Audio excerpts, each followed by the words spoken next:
Jeshi la polisi kanda maalum ya Dar es Salaam linawakamata watuhumiwa 7 kwa tuhuma za kupanga njama,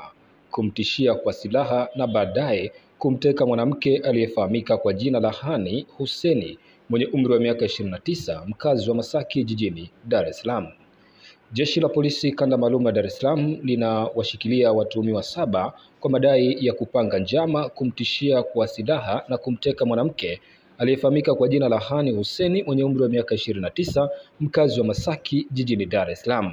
Akitoa taarifa hiyo kwa waandishi wa habari, kamanda wa polisi kanda maalum ya Dar es Salaam Jumanne Murilo leo Oktoba 30, 2023 amesema tukio la kumteka binti huyo lilitokea Oktoba 16, 2023.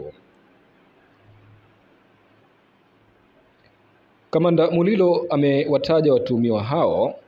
waliokamatwa kuwa ni Hassani Abushenur mwenye umri wa miaka 39, raia wa Canada mwenye asili ya Somalia na mkazi wa Msasani, Nathan Lugumisa mwenye umri wa miaka 27,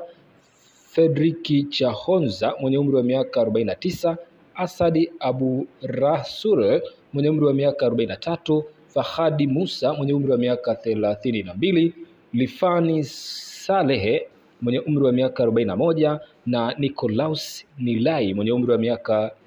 39. Aidha, ameeleza kuwa tayari upelelezi wa watuhumiwa wote watafikishwa mahakamani katika mahakama ya Kisutu kwa hatua zaidi za kisheria.